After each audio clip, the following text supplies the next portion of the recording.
chairman of the executive committee of the Mystic Knights of the Sea Lodge, I'd like to call on Brother Calhoun first to make the presentation to the Kingfish for his 20-year service to our great lodge. Brother Calhoun. Thank you, Brother Amos. Friends and dear brothers, we is all gathered here to do honor to one of our most beloved members. You and me has always considered him one of our greatest friends. And I know that you all has loved him as much as I have. Right. So now, as we is all gathered here, preparing to lower this wonderful friend into his last resting... excuse me, that's the wrong speech. Guess I forgot the other one. Wouldn't this one be all right if you left out the berry and stuff? Yeah, it sounded good until you started to lowering me. Well, I'll tell you, boys, I'll just say what's in my heart. Brothers, the Kingfish here has been the head of this distinguished lodge for the past 20 glorious years. And during that time, we have watched him grow with the lodge like a young sapling. How well we all can recall 20 years ago when the Kingfish was nothing but a loafer. He never knew where he was going to sleep from one week to the next. But now, he is an inspiration. He is a guiding light. And I know that the feeling we have toward our honorable leader is best expressed by a quotation I'm sure you all know so well. Here it is right here. Once upon a time, there was a traveling salesman who met a farmer... that was from the smoker last week. You're safer with the resting place stuff, Calhoun. Now, I think I'll just omit the speech and go on and make the presentation. My dear brother Kingfish, it is a pleasure on this auspicious occasion when my heart is filled to overflowing to present to you as a token of our esteem this brand new, genuine electric clock. And here it is. My beloved brothers of the lodge, in the words of that famous poet, Ralph Walnut Emerson, you all have earned my infernal gratitude. Oh, he's a jolly good fellow. He's a jolly good fellow. Which nobody can deny.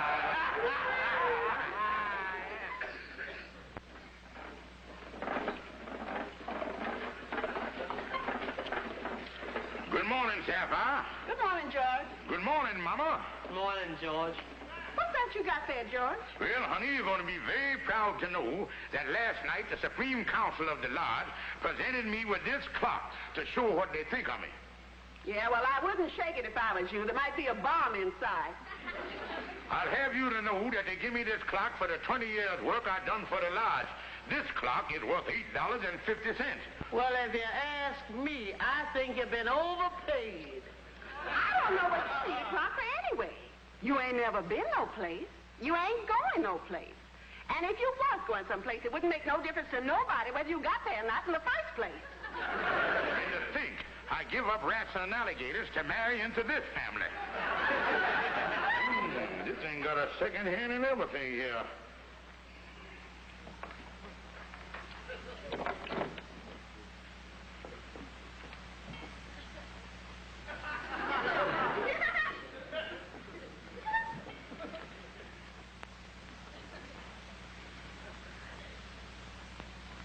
Must be something jammed up in there. They give you a bum clock and it won't work. Well, that makes two things around here that don't work.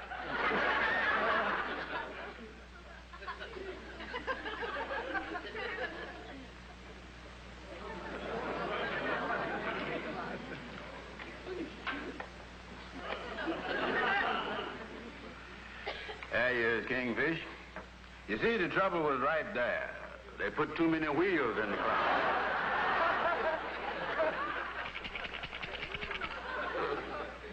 Andy, this is the loosest clock I ever done heard. Yeah, well, them wheels got room to move around in there now. Come on, let's try.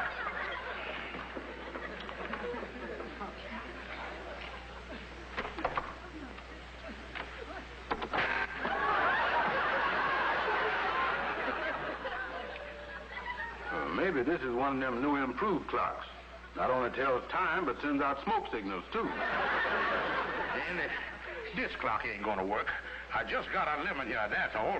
It wasn't no good to start with. Where'd you buy the thing? Well, I think the box is still in your desk there.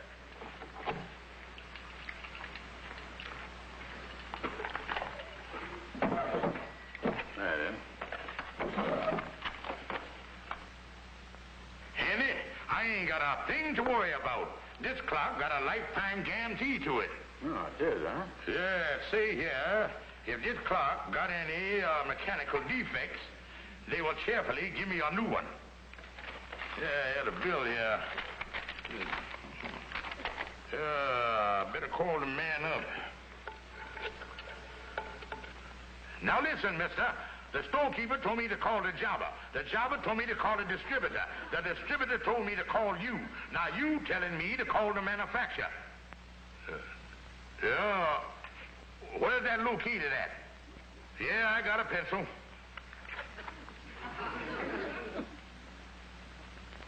Okay, we'll go over there. You know, the thing I can't understand, Kingfish, is how all these people can make money out of a clock that don't even work. It is a mystery, Andy, but we got to go over to the manufacturing company. I tell you what, I'll get Lightning to drive us over there in his car. We got to go to the Compo Manufacturing Company to see the manager, Mr. Cartwright.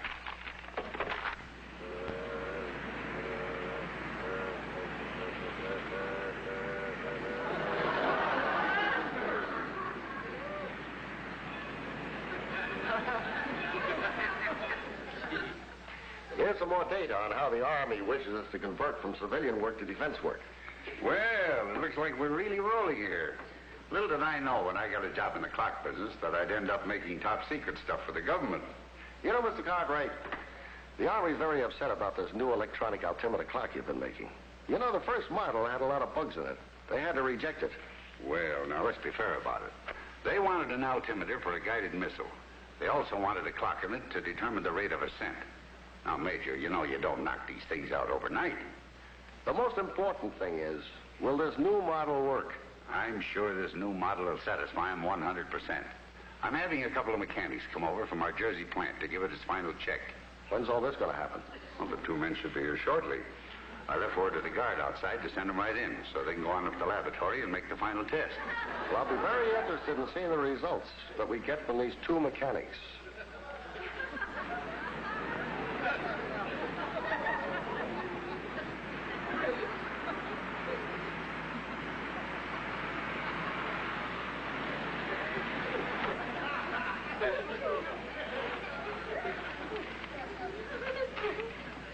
Hey, look at that, Kingfish. You got a soldier out in front here with a gun. See, they really fighting off that lifetime guarantee, ain't they? Halt! Don't shoot. Look, Andy, there ain't but $8.50 involved here, and I don't see no reason why anybody should get shot over it. Come on, let's go. Say, what are you two trying to do here? Oh, never mind. Just forget about Mr. Cartwright and the whole thing. We'll check on the clock later. Oh, you're here to check on that clock for Mr. Cartwright. Yeah. Sorry, fellas, you can go right in. It's the first door on your right after you get into the building. Oh, thank you.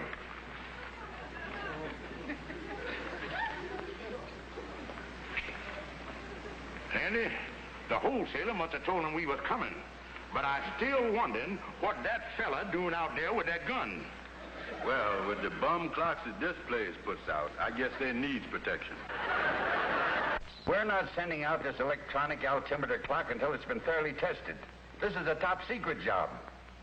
Uh-huh. Yeah? Well, I'm having a couple of mechanics come over here from our Jersey plant. And if the clock stands up under 60 degrees below zero temperature test, you'll have it by tomorrow. Right. Mr. Cartwright?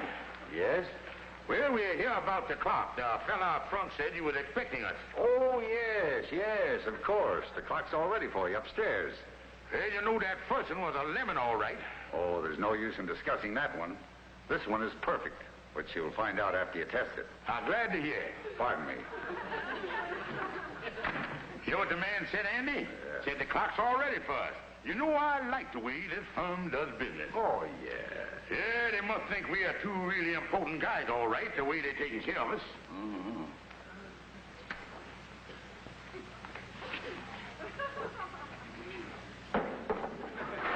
Andy, they sure got a nice plant here, ain't they?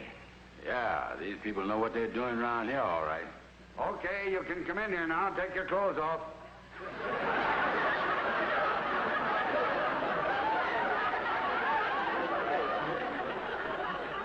Andy, did you hear the man say something? I heard something there, Kingfish, but I know we didn't hear what I thought we heard.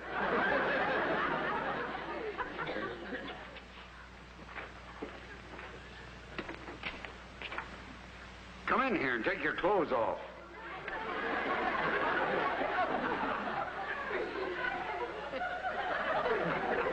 Excuse me, mister, for protruding, but did you say something about clothes? That's right. Now come in this dressing room and put these clothes on.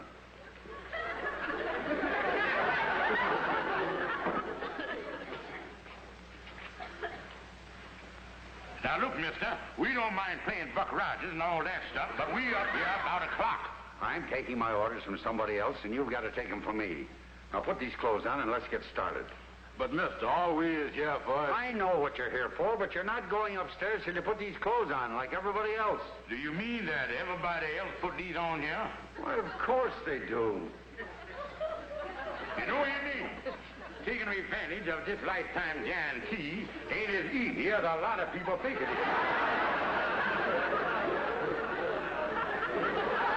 All right, Mr. Cartwright, can we get the clock now? Yes, that's fine. Let's go upstairs.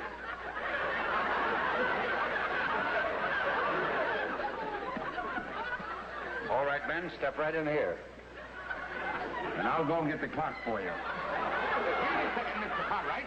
What's the idea for putting us into deep freeze here? You know a better way to test a clock at 60 degrees below zero? 60 degrees below zero? And I don't see why they're testing the clock at this temperature. I know my bedroom gets a little chilly at night, but it ain't going to stop no clock.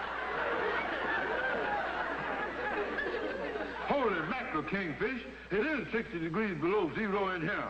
And this is something. In this temperature, our blood liable to turn to sherbet. Well, I don't know why I got to go through all this. This is your clock. But now, look here, Nick. We come this far together. Let's stick it out. Well, all I know, I was freezing. Oh, Andy, you're making the thing worse than what it is. Now, Andy, instead of these freezing coils, just imagine we got a big bonfire right over here and a roaring furnace here right here in the back of it. And then you'll feel warmer. Do you feel the heat from the fire, Andy?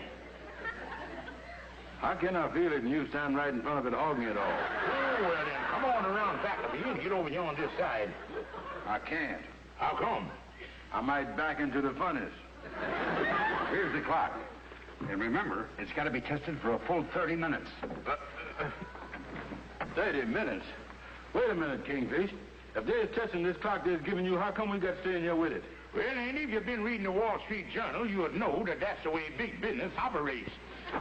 Oh. Come on, we better keep moving here. Yeah. Andy, we'd have been better off if we had let that fella out front shoot us. Andy, I said... Andy. Holy mackerel, something done happened to him. Oh, me. He done turned his head too fast and it done snapped off. Andy, speak to me.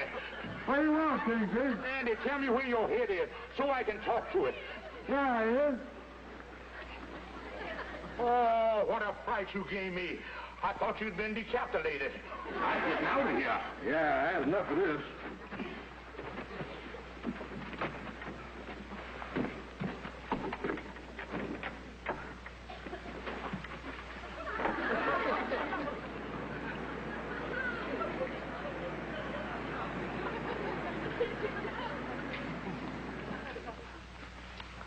I tell you, I just left the room for a few minutes, and when I came back, they were gone, and so was the electronic altimeter. You government men will just have to track them down. Well, Andy, it was a tough struggle, but we at least got another new clock. Yeah, well, let's open the box and see if this one works. Let's take a look here. You sure wrapping them better. Yeah, we might take it out of the bag here. That's a funny-looking clock. Maybe they're giving us a different model. Wait a minute. This ain't a compo clock. It's made by somebody else. A fellow named Altimeter. Well, how you like that, Andy? This one broke, too. It ain't got but one hand on it. Well, maybe it's supposed to be like that. Can you tell the time on it, Dad? Well, as near as I can figure, 10 minutes to 700 feet. After all we done been through, they give me another bum clock. Well, you gonna take this one back again, Kingfish? I just see not, Andy. Anybody take one of these back is crazy, unless they was an Eskimo. Oh. We really wasted the morning, all right. Come on, Andy. Let's go down to the bean inn, drown our troubles in a cup of coffee. Okay.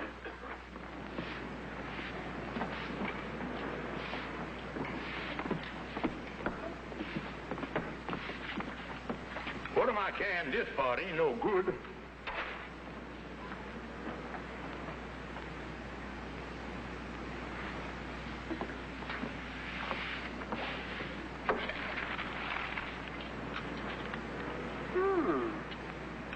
This looks like a good speedometer. And that's the best description you can give me of these two fellows, eh, Cartwright? Well, yes, I only saw them for a few minutes. Yeah, I think with the serial number on this clock they left here, we'll be able to trace them. You know, this may be the beginning of something really big. You think so? Yes, and when we find them, they'll wish they never started interfering with Uncle Sam.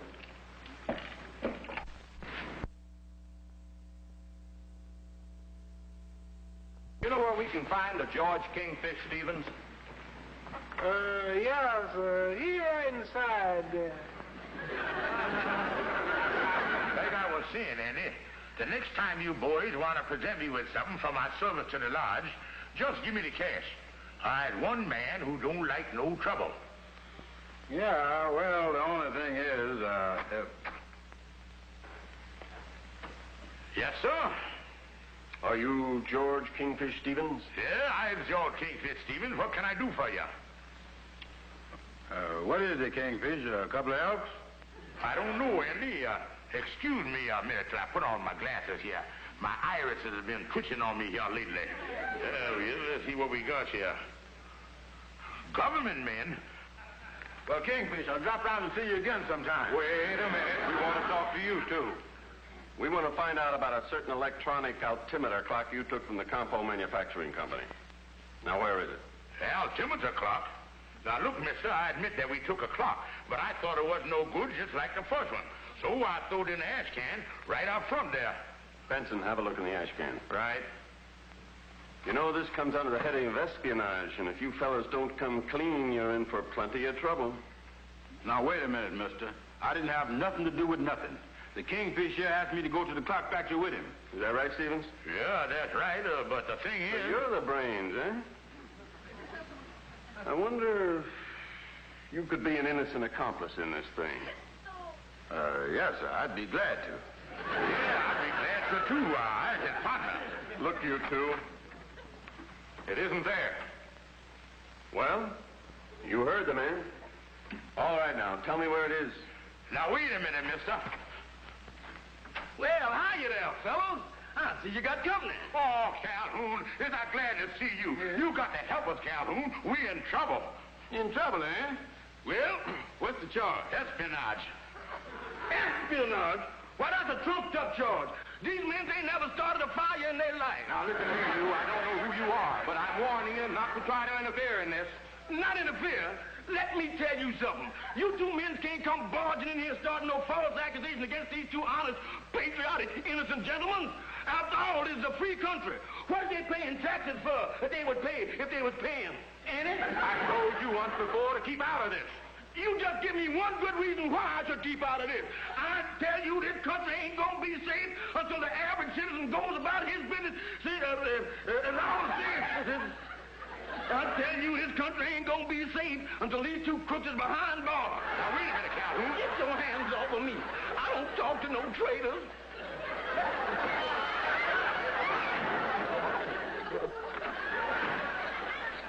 I'm asking you for the last time, where is the clock? Honest, mister, we don't know. Well, in that case, Stevens, you leave us no choice. We're going to have to take you down to headquarters. Headquarters? Oh, no, no. Mister, please, we ain't done nothing. And wait till Sapphire and old Ironside find out about this. Who is Sapphire and old Ironside? Now, wait a minute, mister. Don't come dragging them into this, please. You know, this may be a bigger operation than it looks like. We want to meet Sapphire and old Ironside. Come on, Oh, Stephen. mister, have mercy. Please. Come on. Please. Please. I ain't gonna do it. I ain't gonna do it. I ain't gonna do it. I said I wasn't gonna do it. Come on. Listen, the United States ain't lost a war yet, so don't mess with success. We haven't got all day. Come on. George, this is so embarrassing. Yeah, your mama acting like a full-time loser. Come on, will you? I don't know why they need guided missiles when they've got her. Will you please come on? All right, everybody in the car here. Listen, Baldy, this world is too small for both you and me. We're gonna miss you around here.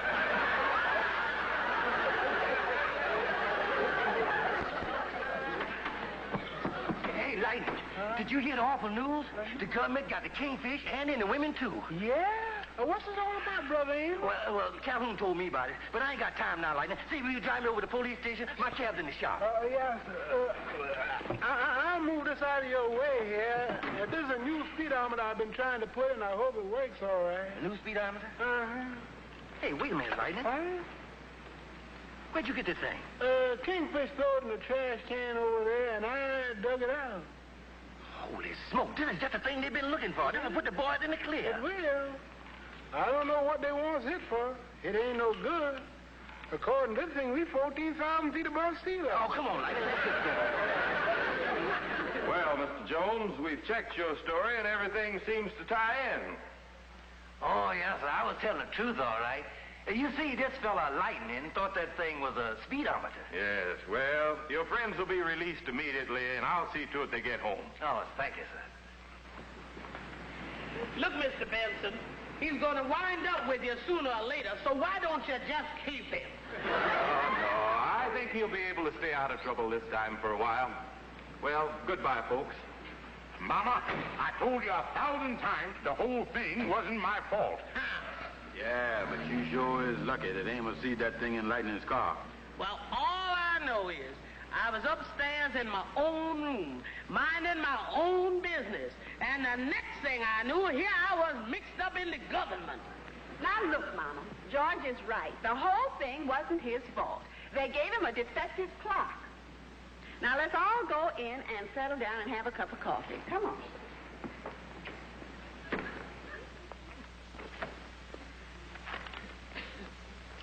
Well, it was right nice of Mr. Cartwright bring me down a brand new clock in place of the other one. Yeah, so you ended up ahead after all. Yeah, I mean, keep it on the disc right here.